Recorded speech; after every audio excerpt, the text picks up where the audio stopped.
Hey guys, I thought I'd put together a quick sort of director's commentary on Kuleshov. So we're going to go through, we're going to watch Kuleshov, and I'm going to explain some of the decisions that we made. I got myself my fancy whipped coffee, and I know, bougie, but we're just going to run through this real quick. So we start with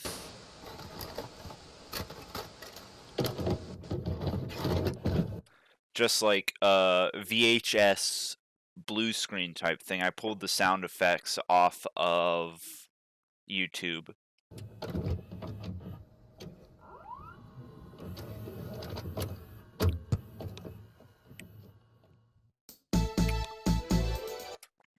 This news bit, it's just Premiere Pro. If I really wanted to, I could have made something a bit more elaborate in between Blender and After Effects, but I had put so much work into this already, I just didn't want to.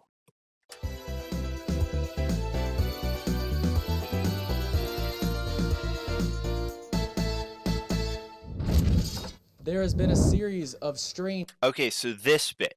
Kale wasn't originally supposed to do this bit. He was originally supposed to play Kuleshov, but Kale got exposed to coronavirus the day before we started filming. So I ended up playing Kuleshov, and we had to fit Kale in somewhere. So we ended up having him. Sorry, my collar's been messed up this entire time. That's embarrassing. But no, we ended up having Kale do the reporter sequence. events going on here at River Bluff High School, causing the school to get temporarily shut. All of these shots of an empty River Bluff, that's literally what it looks like with quarantine. Like, in between classes, there's no one. It's like no one's there. It's crazy. If you frame your shots right, nothing. Down. Students have been experiencing migraines, nervous breakdowns, and even hallucinations. In other words, your average Friday. Police have contributed it to a gas leak and have called in a team of specialists to further investigate. Okay, so this bit, it's a little janky, but originally what was supposed to happen was everything was supposed to be filmed in one day. We'd have the reporter outside the school with the school in the background talking, and then a truck would pull up and we'd all get out and walk in the building. And the cut was supposed to be the news camera would swerve and zoom in on us, and then it would cut to our feed. But because we didn't have enough personnel the day we started filming, we had to do this sort of cheeky workaround. The entire reporter sequence was filmed a couple weeks after the rest of it was filmed. Alright, so this bit, I only did the final edit. Alyssa, who's credited in the credits as one of the editors, did most of the editing. I just did all the VFX work, but this recording thing, that was all her. River Bluff, 12:03, October 31st, Saturday. Dispatch is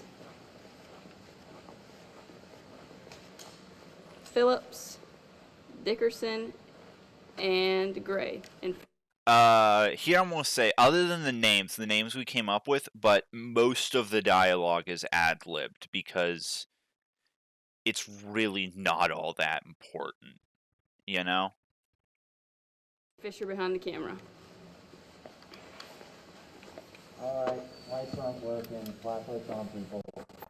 What's in infrared? Alright, so... What happened here? Okay, her flashlight actually stopped working. So the bit about flashlights, that's completely authentic. Everybody's lights working? Yeah. We seriously need to invest in some new lights. And we seriously need to get a new camera. I thought this little, like, glitch when she talks about a new camera is... And we seriously need to get a new camera. fun. I just thought that would be fun. Definitely didn't do this. Okay, funny story. You see how the entire place is torn up. The entire studio is torn up. We did it on a Wednesday afternoon before we left school. So Thursday, we get an email from Mr. Igenet that he can't come in because of some something. So he calls in a sub. Well, the sub walks in and sees the entire room all in disarray. It looks like it's been vandalized, and I guess the sub reports it. Well, none of us think anything of it, but I'm in the studio eating my lunch, and one of the resource officers comes in, and sees me sitting in the middle of all of this chaos, eating a peanut butter and jelly sandwich. He's like, Sonny, you want to tell me what's going on here? And I had to explain to him that we were filming this horror scene. And no, the studio had not been vandalized. It looks like this for a reason. But I thought that was really funny. And it's not the sort of thing that you expect to happen, but all sorts of things happen on a film shoot. Alright, so we've all seen this bit. Then here, okay, so this bit. The Luigi Mask is because it was a required prop, and we had no clue else how to get it, but you can see... Definitely not a gas leak. Is it dead? Is it dead? Oh my god, it's dead. Most of those zooms were artificial. As real as it looks, almost all those zooms were artificial. The reason we had to do all that zooming in is because after she opens her eyes, Wiley accidentally cracks a smile. So we had to hide that, right? She had to look dead other than the eyes, so that zoom was faked. Then we come out and we zoom the camera out here. Obviously, there's a hidden cut there, but you really can't tell. Where'd it go? Oh my god. Where's the body now? Oh my god. We need to get stop. We need to get a head count. All right, so All right, we got all Greg. of that, and then all of this dialogue here is ad-lib. She's not in there. That includes Justice's Batman voice, all ad-libbed. Here's the next bit.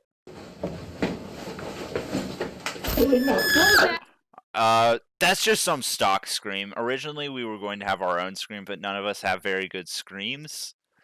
So we just grabbed one off the internet. That's me getting dragged, and then we have a couple of hidden cuts here. There's one. It won't open. What are we gonna do? Oh my god. And then there I am as Kuleshov the Ghost. Oh my god.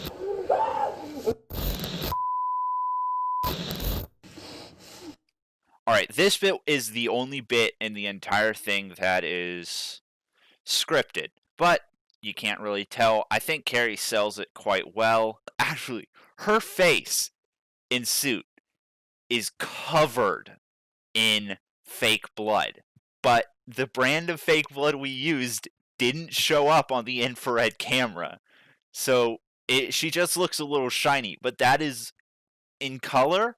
That was all blood red, but it doesn't show up on the infrared mode, which really sucks, but hey. Our school needs to be shut down. This isn't paranormal stuff. This is a death trap. Help! Help me!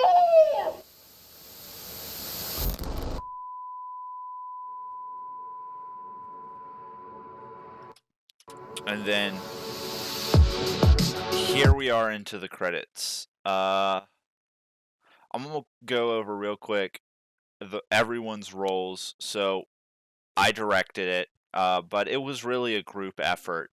Directing just means I sort of took charge on filming days. Written by me and Justice. It wasn't even really written down. I mean, we had a script, but it was more of a loose guidelines. Really what happened was one day Justice and I walked through the entire thing, coming up with it on the fly, and then I wrote it down, refined it, and that became our script. But we walked through the studio basically miming it on the fly. We walked through the entire plot.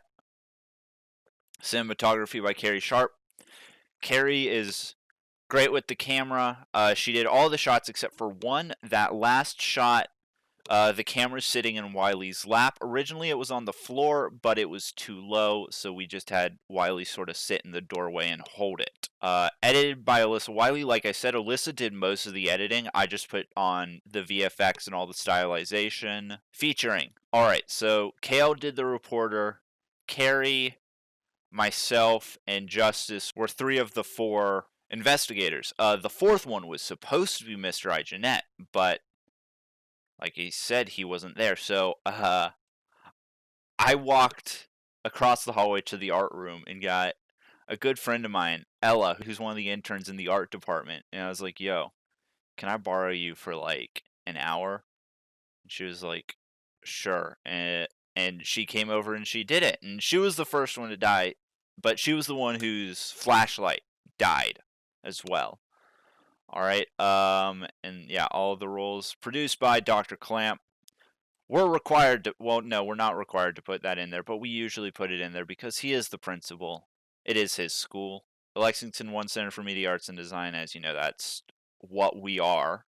Props by myself, which really I just procured all the props, but they came from all over the place. Makeup, Alyssa did all of the fake blood, which didn't show up on camera, which really sucks. Special thanks, Mr. Igenet, because he's our teacher. He's who makes all of this possible. Victor is who they're Victor's gas masks. If it wasn't for Victor, we would not have been able to film this because we wouldn't have had gas masks. So really, Victor was a big part of this, even though we didn't have any speaking roles. And Kuleshov. Kuleshov the Ghost is the ghost who haunts CMAD. And whenever something weird or unexplained happens, it's Kuleshov's up to his old tricks. This entire thing sort of started as an idea of, why don't we make a ghost hunting show about Kuleshov, and it sort of expanded into what it is. So that's the entire track. Things I do want to talk about. This is the biggest project I've ever done. It's the first one where there are about 3 or 4 subsequences in here, and I'm not going to show you all of them because I don't want to go hunting for them, but subsequences are your friend. They sort of compress the footage so that it's a lot easier to edit as you're going and you're not taxing your computer. I have a pretty beefy computer, and this edit was taxing. The export took around 2.5 hours, which is it's a 5-minute video. It's the longest export I've ever had. Little Easter eggs. SCP. SCP, you know what SCP is. Secure, Contain, Protect. 7206. The room number for the center is G206. G is the 7th letter in the alphabet. So SCP-7206, which I thought was pretty cool. This should be the first in a short series of SCP type stuff that gets uploaded. Some of it will go here, some of it will go on the other channel. I'm not really sure where it is. It is all yet to shake out. None of it's written. It's sort of planned as something that might be happening. Alright, I think that's all. If you have any questions, leave them down in the comments. I might make a follow-up video. If I make a follow-up video, it will go on the Jack Gaming Productions channel. I'll answer any questions you ask in the comments. Make sure to like and subscribe. Ring that notification bell, and until next time, cheers.